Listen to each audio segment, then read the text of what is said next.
Hello everybody and welcome to Hit the Books, the only weekly realistic fantasy booking podcast in the universe, in the WWE universe, coming at you pre-recorded, not live, coming at you pre-recorded January 1st, 2021. It's a new year, it's a new me, and that me in reference is me, Ryan Knightsey, the host, with the most, and the most being not wins this season. I'm doing a lot of references, I feel like, and I need to stop it. Anyways, with me, as always, is the head writer of Smackdown, is the Spicy Nugget himself, Mikey Manfredi. Mikey, how are you doing, my friend? Welcome to the new year. Happy New Year, everyone. Aren't we just so glad that other year is behind us? A sentence that's been said every year for the past several years. Yeah, it just seems like they're getting worse, huh? Yeah. But I feel like I feel like this might be the peak where we're at right now. So many things went wrong. I don't know it could get worse, but knock on wood, they say. I have confidence that things will get better now. Yeah, I sure hope so. At least in America. At least in America, I feel confident that America will get better. Let's just say for at least the next 4 years. That America will get at least a little bit better. That's the confidence that I have, and that's the dream that I'm gonna keep alive. But I'm excited. Yeah, it's a whole new year, past 2020, which means everything in the world is reset back to normal. The patch updates are in. We fixed everything. Mikey, are you someone that makes New Year's resolutions? Not really, if so, because do you I follow them at all. Not really, because I know they're always going to fall through because I'm very bad at keeping them. Okay, there we go. I just had to stop doing so. Well, there we go. I guess. Do you have any New Year's resolutions, Ryan? No. I have like this weird subscription philosophy thing where I really don't like, because I feel like New Year's resolutions you have to like publicly say them. Like, I guess I can privately have resolutions, but I never really have like resolutions on what I need to do or what I want to do to get better. I have like vague goals of ideas of what I want to do, but I've never in my life like ever tried to concretely say this is where I want to be, this is my goal, how do I want to get there. And maybe that's a bad thing, but also like I subscribe to this idea that like I as a person tend to, if I make goals, I won't do them at all. And this includes New Year's resolutions, that like if I make them, I won't do them at all, because when I say them, if I keep saying that like, oh, this is what I'm doing to get there, then I'm just gonna think that I've done it, and I will no longer try to go to the gym all the time. That being said, after the year that we've had, I'm going to try to just be, of course, the better person that I've strive to be every year, every single day. But also, I will try to go to the gym, because I did pack on a couple dozen pounds. Good. And I feel like, I need to lose some of that. Good luck. I mean, I guess not these days, but normally the gym would be crowded the first week of January with people flooding with the same New Year's resolution as you. I didn't think about that, but I wonder if that's going to happen this year. I wouldn't be surprised if that does still happen. I would be upset by it, but I think that still has the potential to still happen. Mm-hmm. But either way, like, I mean, the gym the fitness exercise I do is rock climbing, which I haven't. Yeah, rock climbing, which is what I haven't like talked about on this podcast for like a year. Mm-hmm. Because I haven't been able to do it all year. Because, going to a rock climbing gym is very hard when it's COVID, because, unlike, gym equipment where that can be wiped down in between every set or every time you use it or whatever, you can't really achieve that when you're rock climbing and everyone's using the holds and everything and, yada, yada, yada. At the very least, though, the rock climbing place I go to does like they change their new policies that they like change it up so that they can do like 30-minute spots where like you reserve an hour, and you can be there the entire hour, and then you have to leave, and then they kick you out, and then they supposedly clean everything. And they While kick you're you out. No more. Yeah. If you're in the middle of the, if you're like in the middle of the mountain, they just have like a boxing glove that comes out and punches you off. Yeah, it's a lot like I work out. I work out at the Wipeout climbing gym. So there's a lot of practicing where you're climbing up things and you get punched in the face by a giant glove. There's a lot of like jumping across giant big red balls. A lot of classic Wipeout. I'm jumping over a lot of poles that are trying to knock me out from under my leg, and it's hard to have those 10 feet falls into the shallow waters of the Wipeout climbing gym, but it's fun nonetheless. Yeah, that does actually remind me of, in North Carolina, there's a whitewater rafting facility. It used to be like where or maybe it is, but like where Olympians train for like whitewater rafting. But they have a bunch of stuff. They we rock climbed there, but it was not really that great. But we also rock climbing when it was cold, so that could be it. Because they have like a bunch of like rock climbing and zip lining and all this sort of like outdoor fitness things or just activities. And they have like rock climbing walls that, you're climbing and then they protrude out a little bit so that if you fall into a pool of water below you and you're able to like swim around and, do whatever from there. Which I've seen at like trampoline places where there's like foam pit below you, but I've always wanted to go do that, and I can't imagine it's easy to do when you're climbing up and now you're wet. I guess you have to dry off every time. I don't know. I've never seen it done, but I always wanted to do it. Maybe that's my New Year's resolution: is go there when it's no COVID and it's summer. I can enjoy myself a bit. Mm-hmm. Ah, man. 2021. The things that are to be. I'm just excited. Not to like diverge too much into COVID, but do you think, what do you think summer's going to look like this year? Better. Yeah. I feel like the vaccine will be like rolled out by then, like publicly. Yeah, I feel like we would have it by then, hopefully, right?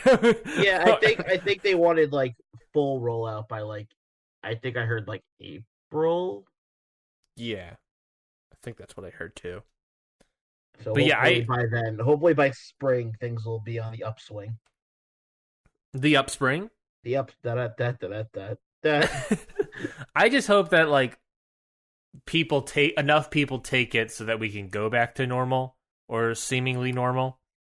Yeah. Because I would love to just have like a normal summer where I can walk around and, go. Like, I was talking about it with Jesse. Jesse and I don't know what it's like in New Jersey or up north where people are taking this more seriously. But at least in Atlanta, Georgia, or at least in Georgia. You'd be surprised. I guess it's fair. In Georgia, Georgia's not really taking it the most seriously. Atlanta, I guess, is, but not outside Georgia. But either way, nonetheless. I did witness an argument between a liquor store employee and a customer on Saturday about masks. What was it? The guy walked in without one, even though the sign on the door said you have to have one. The employee very nicely came up to him at first and was like, "Hey, can you put on your mask?" Dude put on the mask. He put it on really badly, though. It was like barely on his face. Oh my God. This just made the employee a little more pissed off.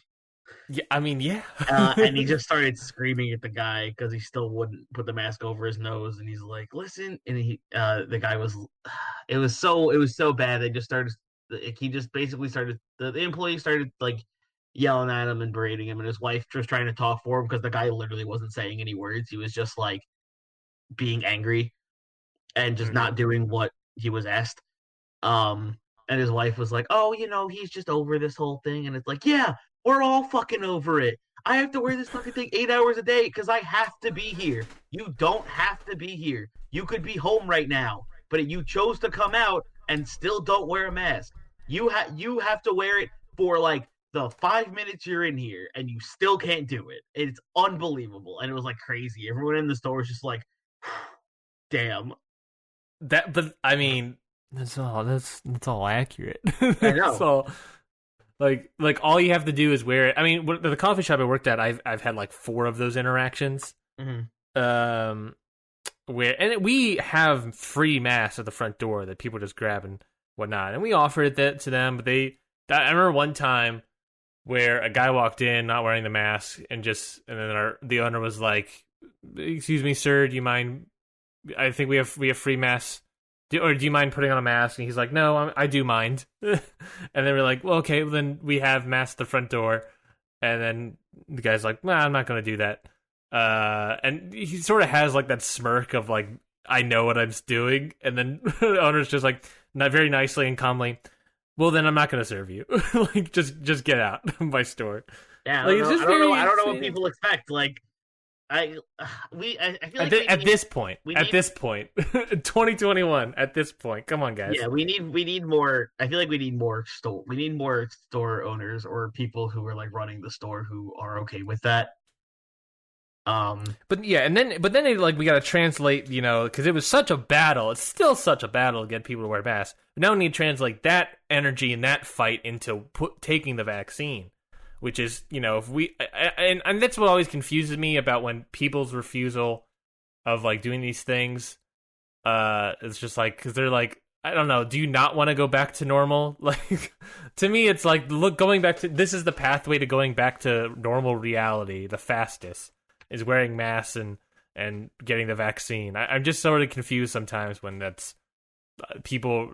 I don't know if it's that they don't want to do that, or if I don't know. Maybe we're going in too many tangents and still getting too pessimistic about the world, because this is the new year and we need to be excited and hopeful and I don't know. Like, we gotta get hyped into the new year, And I'm excited because I feel like summer, assuming enough people take the vaccine, I feel like summer could be back to normal, and that's the hope, that's the dream. Winter after that, who knows? I feel like we'll still be having masks on a bit. I feel like wearing a mask will be like having an umbrella. Yeah. Where it's like you just sort of, you just gotta have it on you just in case. You never know. Keep it out by the door. Yeah. And then who knows? But even then, like, I'd rather take that than walk with it on my belt every single day. Yeah, like, it's just, I think we all want this to just be over. Like, and being an anti-masker is just making it. It's like it's so backwards logic to me, because it's like, why are you doing it like this? Because all you're doing is making it longer for the time that you have to do this and be argumentative for no reason. Where you could have just worn it for 2 weeks and we would have been fine, and this wouldn't have had to happen. But no, you had to be a dickhead, and now it's been almost a year, and you're Mikey, still arguing about wearing masks or not, and it's fucking ridiculous. Here's the thing you don't understand, Mikey, is my rights. My rights. My rights, and chipping. I want to be chipped, my dude. What am I, a pet that's going to be chipped by the government, by Bill Gates? Hey, dude. I don't know, I still don't understand how he's involved. Speaking of pets. Speaking of pets, yeah, that's how I came up with it. My cat's just jumped onto my desk. He's chipped. You're microchipped. We microchipped this guy. Yeah, that's good. But yeah, so we brought Jude in to get shots the other day and also get microchipped, just just in case whatever happens with cats and whatnot. He never goes outside, but who knows? Mm-hmm. Worst case scenario. Now he's biting at my cord. What are you doing, bud? But we get there, and like the lady's like, and I think Jesse's like, yeah, he's a little bit bigger than last time. And the doctor's like, yeah, I can see that. And then she weighs him, and he's like, yeah, so your cat's definitely getting fat. Just being frank with you. Yeah, your cat's getting fatter, and maybe you should stop free feeding him and stuff. Are you hitting that scale of like, where it's like underweight, skinny, average, chonk, heckin' chonker. Oh Lord, he coming. He's definitely at chonk right now. I would argue. I don't know exactly what his weight is or how much weight he needs to lose, but he's definitely at chonk. And I keep telling Jesse that it's his winter fur, but she's like, "No, he's fat." It's like, no, he's just baby. Big. He's just a big old fat baby. I love him. Cut out my coughs. I never cough in the show. Cut out all my coughs, past and future. This recording is going great. Yes. Speaking of recording, let's get into the actual goddamn show. Yeah, let's do that. Let's get into the goddamn show. So, if you are new here, if you're welcoming us on the first time, if your New Year's resolution is to get into new wrestling podcasts, then welcome, welcome, welcome.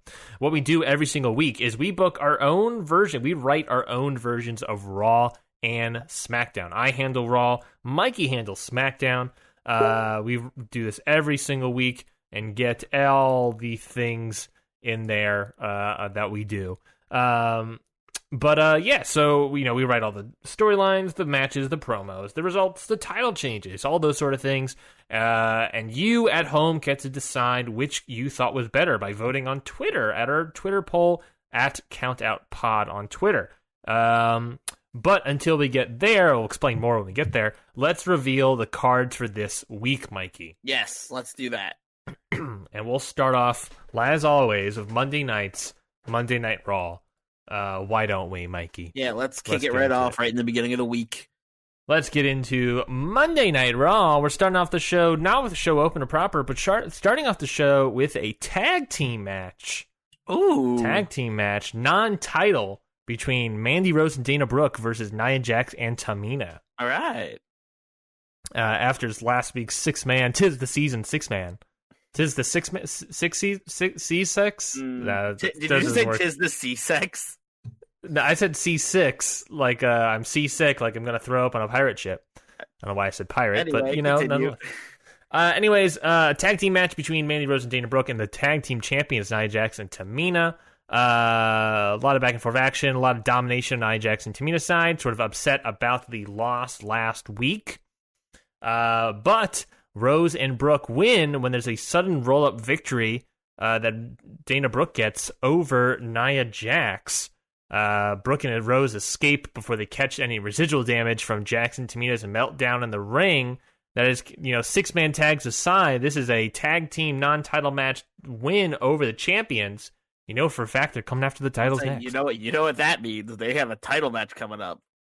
Yes, they have. Yes, we do. But not yet. We'll find out when that happens some point in the future. Moving right along, we got a backstage segment. Daniel Bryan, a cat just bit me. God dang it. This goddamn chunker. Daniel Bryan's talking to Chad Gable, and Daniel Bryan is infuriated, scolding Chad Gable again about their loss last week, citing that it is Gable's responsibility to make this right. Gable pushes back on that, saying that Bryan was the one that was pinned. And when he hears this, Bryan then slaps Gable across the face. Jesus. Saying that no one becomes a star from losing matches. You win or you're nothing. Jeez. Fix this or your future is over. Yeah. Fix this or your future is over. And then Bryan leaves. Wow. Wow. Poor Chad Gable. Yeah, poor Chadathan Gablethan, really getting abused by his mentor here. Yeah. And I just my own personal shout out. I like the idea of Daniel Bryan saying you don't become a star from losing matches. I just real shout out to the Yes movement back in the day. Moving right along to make things all the more exciting. One Nation with Tommaso Ciampa in their corner, taking on Heavy Machinery in tag team action. All right. So we got big old beefy boys against Apollo Crews and Akira Tozawa. But of course, without further ado, the winners of the match is One Nation. Okay.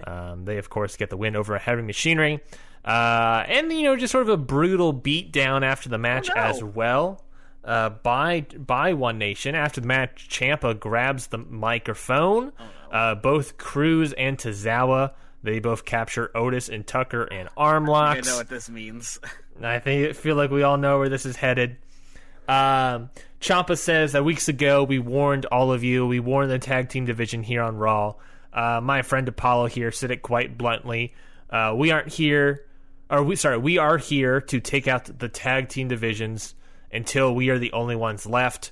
One Nation is the only ones that belong here. One Nation, we're sent here on that mission, and we'll do so until One Nation is the only one that remains. So Apollo and Akira, Ciampa puts down the mic. He then hits his chest once, and Akira breaks Tucker's arm. Ciampa hits his chest the second time, and Apollo breaks Otis's arm. Then Ciampa lifts his finger in the air. Cruz and Tozawa then do the One Nation salute as well. Double hits on the chest, one finger up in the air. Heavy Machinery will be out for at least 6 weeks. I'm trying to figure out what your plan is here with all these broken arms. Are you, like, trying to take people out of the Royal Rumble? I'm not trying to take people out of the Royal Rumble, but I have to take out tag teams, right? That is the gimmick I'm bestowing. I chose this gimmick for One Nation to be like, to become the dominating factor of the tag team. What better way than to literally take out the rest of the competition? Well, like, at what point does Raw just go from, like, having a whole roster full of people to Raw being, like, one promo from One Nation every week and then being over because everybody's arm is broken? Yeah, well, they're broken, but they heal. They'll come back. Otis and Tucker will be back in 6 weeks. It's like a month and a half. That's a long time. Yeah, they got plenty of tag teams. You know, I don't have to do stuff. I got the Royal Rumble around the corner. I got the Viking Raiders. I got Ali and Alexander. I got Reed and Ruas. The Viking Raiders whose arms I'm breaking next week. I got Ali and Alexander who are in 2 weeks have a schedule for their arms getting broken. I got Reed and Ruas. I got LLC. I got Ziggler and Rude. I got plenty of time. One Nation has like a schedule whiteboard. It's like, well, okay, on this Raw, we're going to break these guys' arms. And when does their hunger become too much, Ryan? And they just start breaking like everybody's arms, like camera people, announcers, timekeepers. Well, they're not in the tag team division, and they're not in the tag team division. I got 5 teams here. If I break all of their arms, then by the time I do that, the week following, Birch and Lorcan return, so I can break their arms again, and then the week following that is Otis and Tucker having Machinery. This vicious cycle of arm breaking. That's never. Yeah, now you're getting it. I'm glad you understand finally. Okay, moving right along, we got a backstage segment with Drew Gulak seen outside a locker room door, wondering what he's doing. Out walks Chad Gable. Interesting. Drew Gulak tells Gable that he's glad he's found him. Gulak tells Gable that he needs to watch out for Daniel Bryan. Pure 2.0, maybe. I don't know what you're talking about. He just he just warned him about Daniel Bryan. He just says that Bryan uses people for his own advantage, to use me when I was his future of the business. He probably used Edge to become a tag team champion. I don't know. You gotta watch out for him nonetheless. Gable responds sternly. He says that Bryan's best interest is making me a star in WWE. He knows what he's doing, but I guess you just never saw that. Gulak tries to stop Gable, but then Gable slaps Gulak right in the face and walks away. This is like a novella. Everyone's just getting slapped. Yes, and arms broken. I'm turning the show into Lucha Underground. Next up, backstage interview with Rhea Ripley and Ruby Riott. Charlie asks Riott the question first, seeing that, she has returned. Saying that the internet is abuzz about her run-in last week, saying Ripley. Why did she do so? Ruby says that she came to the main roster with Liv Morgan. She understands her better than anyone else on this roster. And the moment I heard Ripley's story about what Liv was messaging to her, I knew Rhea was right. Whoa. So I asked to leave SmackDown immediately and try to head to Raw. And after a little bit of finagling, I'm finally here. Friendship be damned. Rhea's right. You see, Liv was the reason I left the Riot Squad in the first place. What? Yes, remember, back in early Hit the Books era, Riot Squad broke up and became, remember, just the country club of Sarah Logan and Liv Morgan, and Riot was on Raw. Yes, Ruby Riot was on Raw. I'm giving backstory, saying that she was the reason, Liv was the reason I left the Riot Squad in the first place and wanted to stay on Raw. The stuff she was messaging Rhea Ripley here is the exact same stuff she was sending to me. I tried to talk to Sarah Logan about it, but Sarah wasn't having it, saying that Liv was incredibly nice to her, and that I was saying didn't make any sense with the Liv that she knew. You see, Liv is trying to be all buddy-buddy with everyone here, and claims to be helping people, and trying to break down the barriers and the tribes in this division. But truly, she doesn't care about any of that. She has said awful things about every single person on this roster. She doesn't want to lift others up. She wants to use them to inflate her own image. And the moment you tell her she's wrong, she claims you are attacking her and belittles you and pretends that she's above being the child that she is. Rhea Ripley is right. She's been right all along. And I hate that not only did no one side with her, more people came to Liv's defense. She needs to stop, and we're here to do that. Brutal. I like it. I like Ruby Riott being like, yeah, Liv's the worst. I'm just breaking all this stories. Moving right along. Unless you had something else to say? No, go ahead.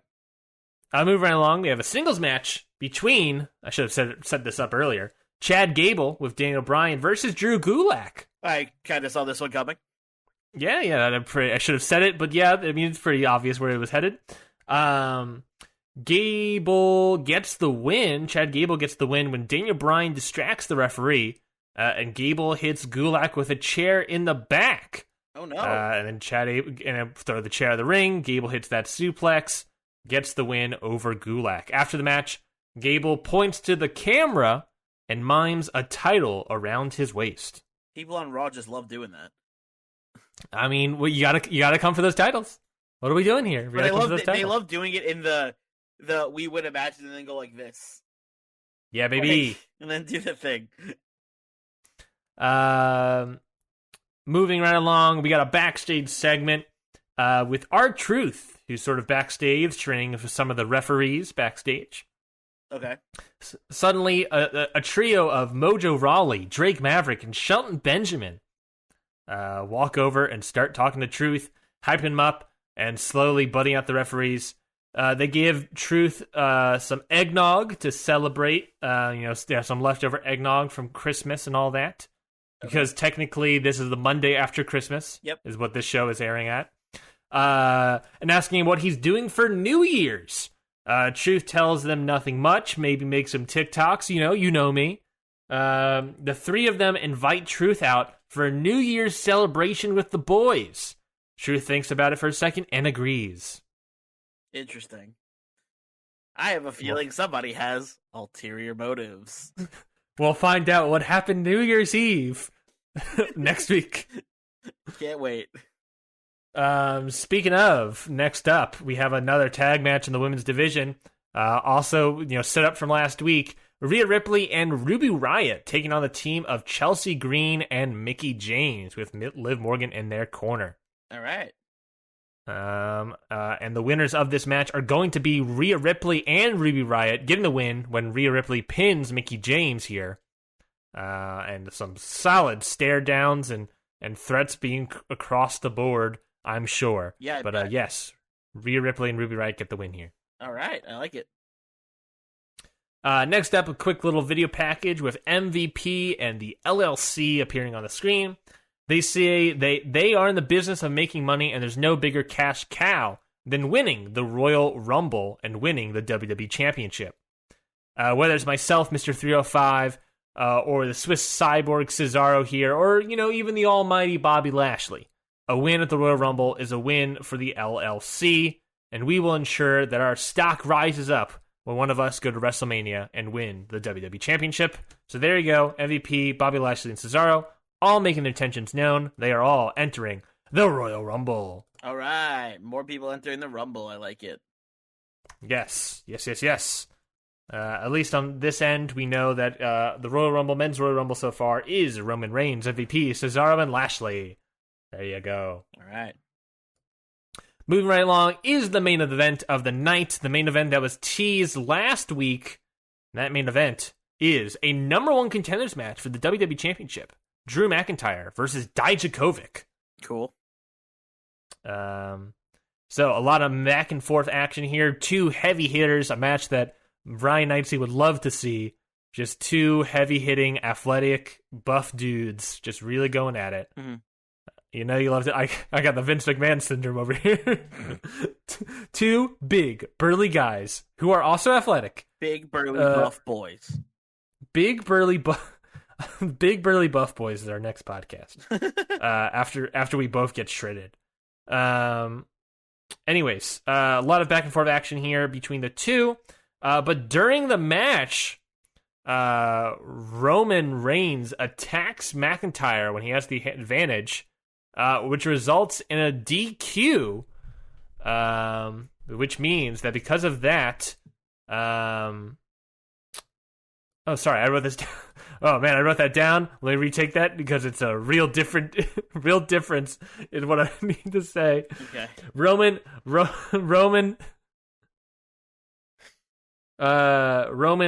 comes out, stares down McIntyre, and then walks to the ring and then sucker punches Dijakovic. Okay. That's what I needed to say. Sucker punches Dijakovic, which results in a disqualification, which means that the winner of the match is Dijakovic, the new number one contender. Dijakovic. Very interesting that Roman was just like, fuck you, McIntyre. Then Dijakovic then attacks McIntyre, because McIntyre is obviously angry, so they attack each other, they beat each other up and whatnot. And then that's what we do. Dijakovic's out. Roman and McIntyre beating each other up to end the show. All right. So there we go. That is Monday Night Raw for you, Mikey. Monday Night Raw in the books. Big Thoughts, Raw. comments, questions, concerns. Big Raw here. I like a lot of things you did here. I like Riot joining Ripley and being like, yeah, Liv was the worst. I don't know who thought she was a good tag team partner. Like, it's whatever. I like Roman basically picking his opponent out of the two number one contenders. Being like, you're gonna fight me, so I'm gonna punch you in the face. Mm-hmm. Yeah, it was like really good Raw all around. Yeah, thank you. I like and obviously some of those Royal Rumble being like, yeah, it'll make our value go higher, make more money. Yep. There's no bigger cash cow than that title, that WrestleMania win. Mm-hmm. And obviously some concerns you had was One Nation destroying every roster member's arm. But we'll see where that goes, I guess. Yeah. I feel like I had a lot of big story beats this Raw. So I feel like the concern of whether or not I win or lose depends on whether or not people enjoy those story beats. But I think a lot of a lot of reveals today would happen. And that's the other thing, is that at the time of recording, we still don't know when the Royal Rumble is going to be. So yeah, we are recording this after TLC, so maybe they announced it at TLC and I just missed it. Let's see. Oh, there we go. WWE officially announced the Royal Rumble date. I missed it. I wasn't watching TLC last night because of my girlfriend wanted to watch Christmas movies, and you can't say no to that. Royal Rumble is going to be January 31st. That is fair. I would not say no to that either. That's fair. What did we watch? Santa Claus 2. Classic. But either way, the Royal Rumble is announced for January 31st, 2021. So I'll look up exactly what that means for us, how many the building we have, how many weeks to build. Yes, I think that means we have 4 or 5, maybe. I don't quite remember, but I'll look it up. But nonetheless, Mikey, it is your turn. to present Monday Night Raw for us. Present Friday Night SmackDown for you. You presented Raw for us. Huh? Who? Me? All right.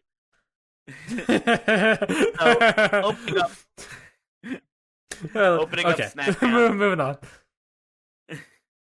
Opening up SmackDown, we have GM Paige coming to the ring, grabbing a mic and saying, "I wanted to come out here and personally welcome you all to Friday Night SmackDown and to wish everyone a happy new year. To ring in 2021, I have a big announcement. Tonight, in our main event, we are going to have a New Year's Women's Battle Royal.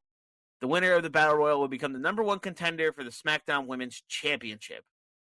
Hope you all enjoy SmackDown tonight and have a happy new year." Nice. Yeah, nice. Okay, solid announcement. You have Raw on the day after Christmas, and I have SmackDown on New Year's Day. That's true. Okay, solid announcement. A possibility of who on the Royal on the. Oh, but interesting, especially after last week's trade. Yeah, interesting. After that show opener, we have match number 1. We have Dave Mastiff taking on Titus O'Neil, and Mastiff gets the victory. Congratulations to Dave Mastiff. Another solid win. Yeah, don't really need much there. Dave Mastiff, Titus O'Neil. Mastiff gets a victory, just building him up a little bit, building up a singles run. I guess it is Titus O'Neil, so. Come on. That, what do we expect?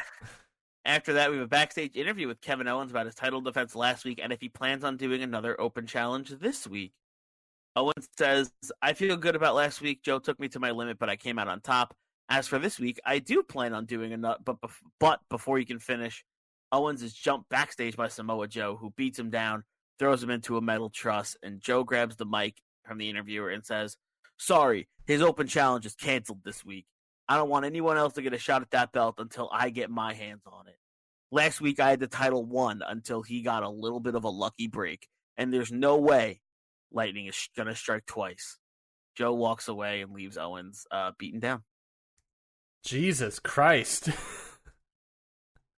Holy crap, that's awesome. I love that. I love Samoa Joe being like, no, not happening. Not on my watch. No. What do you think you're doing? I'll have you know, sir, that is incorrect.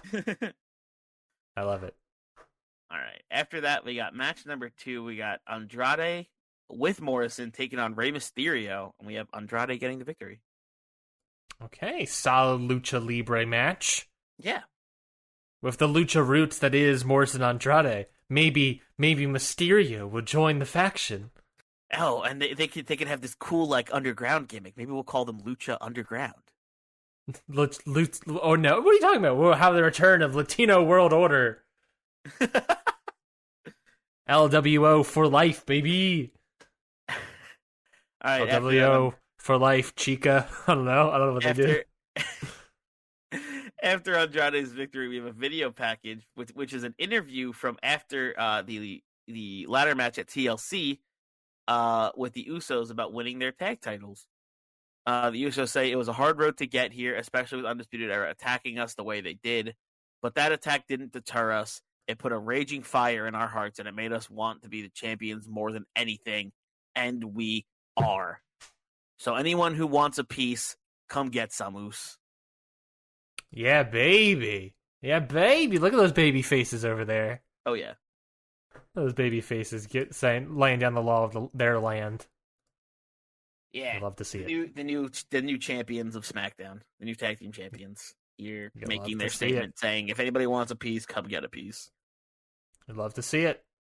After that, we have a tag team match. We have Breezango taking on Styles and Balor, and Styles and Balor pick up the victory. Okay, Styles and Balor getting another victory. Ooh, another victory from this new sort of tag team here. From the phenomenal ones. How dare you? How dare you? Oh my god. There's a lot of... Oh man, hold on. Styles and Balor as a team is very intriguing to me. Yes. And I don't know where you're going with it, but I have... it opens up so many ideas specifically with people who are on your roster. But I don't know if you're going that direction, so I don't know if I want to say it. After that, we have a backstage interview with Scarlett Bordeaux and Karrion Kross. The interviewer asked them what made them want to come to SmackDown. Scarlett says, well, I think we made it quite clear. We want to be the most dominant force in this company. We've already dominated NXT, and now we're here for SmackDown. Then, next on to Raw. For years to come, no one will forget the names Scarlett and Kross. Braun Strowman walks up into the interview area and says, Kross, I'll admit when we had a match months ago, I underestimated you. That's a mistake I won't be making ever again. If you're mad enough to fight me, come meet me in the ring. See if you can handle the monster among men. Gotta say, I love that you're The only one I ever do a voice for is Braun Strowman.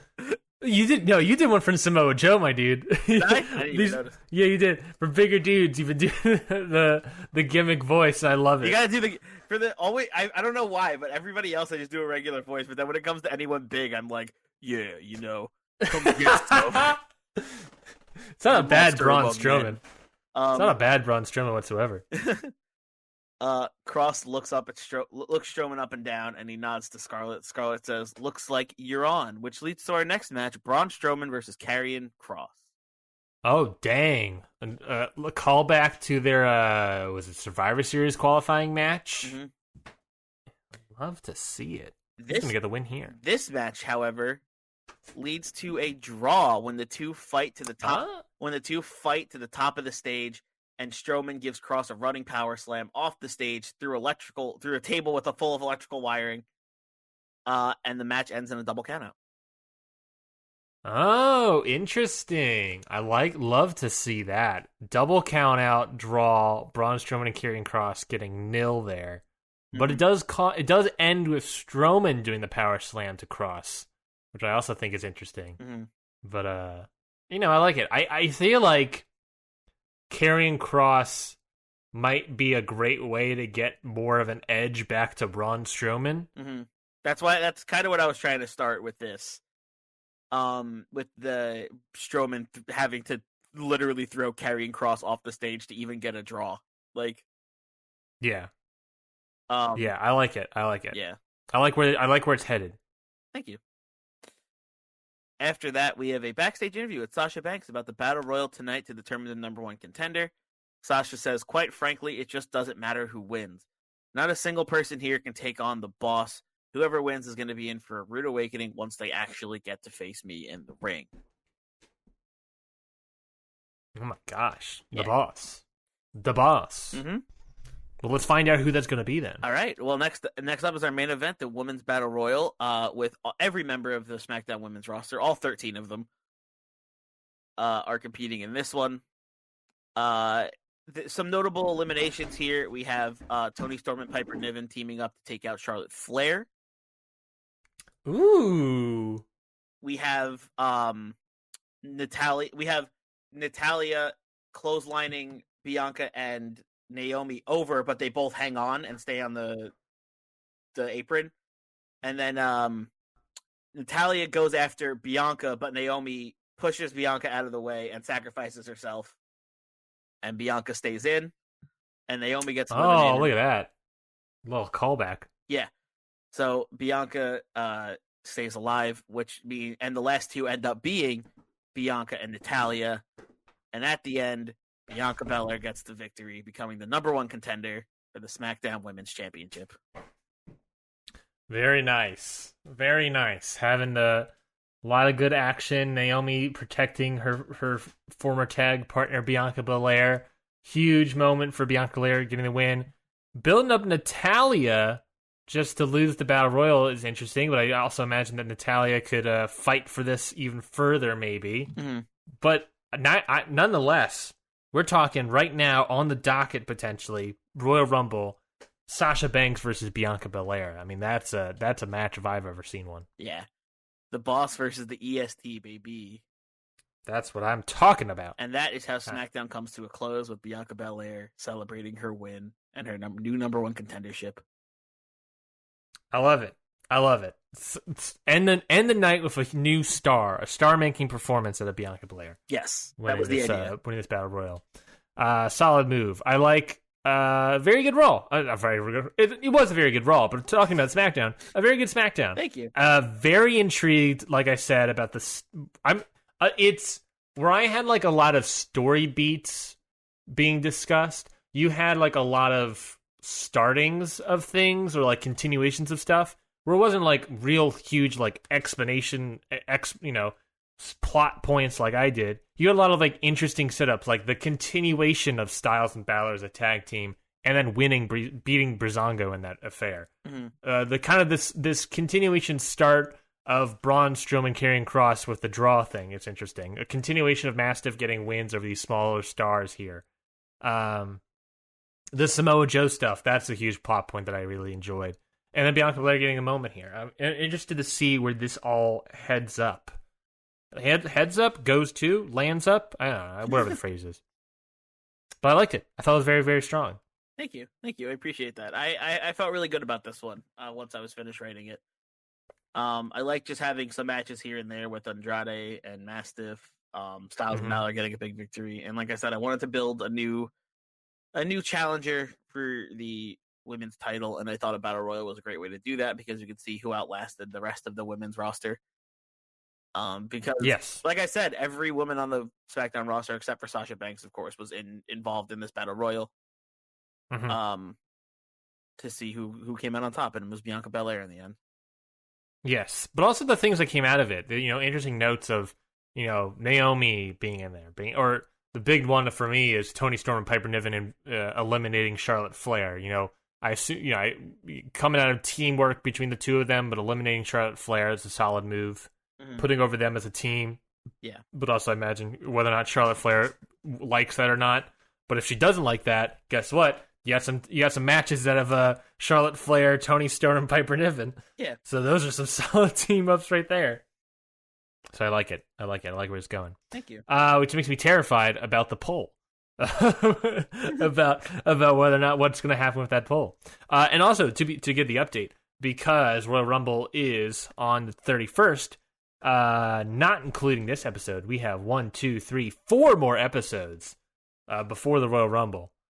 Long stretch before the Royal Rumble arrives, but a lot of stuff that can be done. We got some building to do. A lot of building, a lot of finalities. I can assure you that my go home episode will probably have some sort of title match or something. I like having more episodes to build again. I feel like the last 2 pay-per-views we only had like a handful of build to. And now we get a nice long one for the Royal Rumble, which is great, I think. Yeah, I mean, for Survivor Series, because of the draft, we only ended up with 3 episodes. For TLC, we had 4. Now we get to sit in it and have 6 episodes. We get a nice long 6-episode build. Yeah, make really some cool sit storylines. Let them simmer. Exactly. But we're not done yet. Like I said at the top of the show, we have the randomizer to attend to. So last week, you listeners voted on which card you thought was better. Was it Raw? Was it SmackDown? You got to decide by going over to our Twitter page at CountOutPod. That's at CountOutPod on Twitter. So we post a poll there every single weekend, sort of citing what our things are. What you liked more, Raw or SmackDown. And now it's time to address who the winners and who the losers of last week's poll were. Oh boy, let's hear it. Okay, and the winner of last week's poll was Mikey Manfredi, the head writer of SmackDown Live. Mikey, another win. Another win under their belt. I'm so excited. Another dub. Getting the good booking. Fans are loving it. How dare you? Fans what do you mean getting the Friday Night SmackDown? How dare you? I take this as an affront, sir. Jeez. Okay, well, that means that I lost. So that means we gotta hit that randomizer. All right, Ryan. Since SmackDown got the victory, the randomizer says that I get to steal a superstar. God dang it. Oh, no. You gotta be kidding me, dude. I get to steal one person from your roster. Is it just steal a superstar? That's it? Just nothing? Just steal a superstar. It doesn't have to be anyone's. It could just be whoever you want. So after the trade last week, anyone from Raw. So after the trade last week, where you were able to snipe, you didn't really snipe, but we agreed upon Sonya Deville. Mm-hmm. You now get to take another person from me. God damn it! Who do I want? I don't want to mess up your storylines too bad here, but I think I have an idea of who I'm taking. Who you could take back Asuka, which would be the cruelest thing. Oh man, just like really get you. Just like fair trade. Just kidding.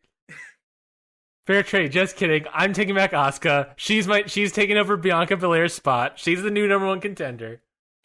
That's the thing. You can take any of my women, and you can make them the new #1 contender like that. No, I like Bianca Belair where she's at. I think I know who I'm going to steal though. It's okay if you ruin my storylines. Don't worry. As long as it's not like if you took like Tommaso Ciampa from me, I'll be infuriated. But I am going to steal Buddy Murphy.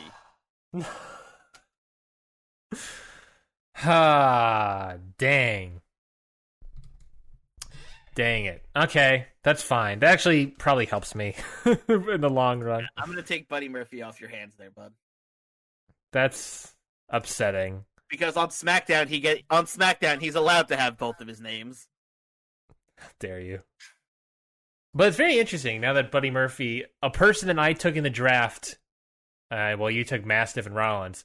Now you have Mastiff, who's post-disciple, good guy, and Murphy, post-disciple, bad guy.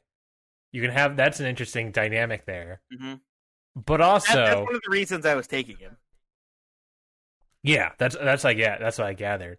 I really wanted to use Murphy, but because I love Murphy as a wrestler, and I was trying to set him up into some sort of Aleister Black Murphy storyline, as you remember my Survivor Series build, and then just like other things got in the way, and that was just such the, I couldn't really, I had nothing to do with that, so I was just like, I don't have enough time to put that together.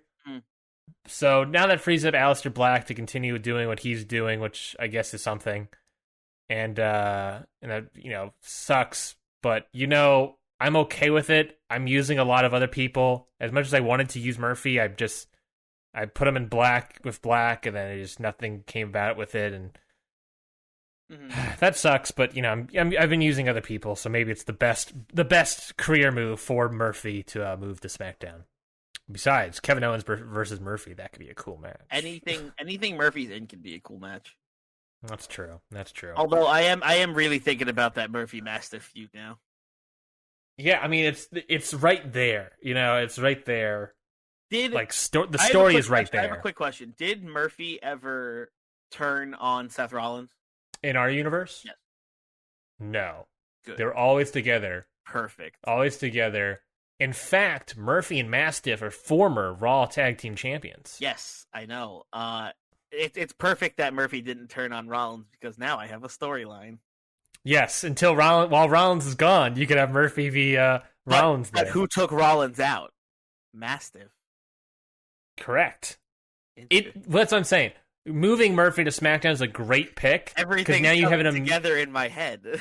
You have an immediate storyline to do something, because you've been doing this Mastiff stuff for 2 weeks, but now you have an immediate storyline with Mastiff to go straight into. Yeah. With Murphy, and it makes sense. So I'm upset by it, but I'm more excited by that storyline idea than what I was doing, which was largely nothing because I couldn't really get it together. So and I like Mastiff, I like Murphy, so I'm excited to see what you can do with them. I'm upset by it, but it stems the breaks, I guess. Yeah. It could have been worse. Again, it could have been, if you took in Tommaso Ciampa from me, that could have been worse. And Murphy's also a guy you wanted in the fair trade as well, remember? Yes. And I do like this new, oh my god, Ryan, I'm loving this. I'm loving everything that's happening right now. You have the tag team champions turn bitter enemies storyline. It's so good. Yeah, it's set up right there for you on a silver goddamn platter. And plus, you got the person out of the fair trade. You got both people you wanted out of the fair trade. I just got Asuka. I wanted Mastiff, I believe. Just got Asuka, like it's so bad. Oh yeah, I mean Asuka's still a great pick. But I wanted Mastiff So, which I could have done this storyline, but now that you've taken Murphy, which is probably better for Murphy, but it's just like, dang, I'm so mad about it. I'm so mad about it. It was a great pick. That was a solid, great pick for you. Yeah. Okay, and that is it for this week's episode of Hit the Books. A long one, Mikey. This recording process has been a process. A lot of starts and stops that the people at home won't know about. But you totally quite didn't need to mention because of editing. No. I wanted to mention it so the audience knows how much effort went into this specific episode. Yeah, this was a wild one. A lot of starts and stops, a lot of different things. Oh, we got there. We got there. We're here at the end, folks. Just like it was the end of 2020, we've moved on to greener pastures. 2021. So that is it for this week's episode of Hit the Books. Mikey, anything to plug? You should. I got my other podcast to plug here on the Countout Network. Independent Waters, where me and Zach Batista go through the independent wrestling scene and pick out some gems for you to check out, and we also give them our review. So if you want to get into indie wrestling, or if you already like indie wrestling and want to hear some reviews on some matches, go check out Indie Waters. That is the show for you. Every Wednesday on the Countout Network. Yes. Every single Wednesday. I'm gonna shout out. You can always go listen to G1 and Only. I would always appreciate that.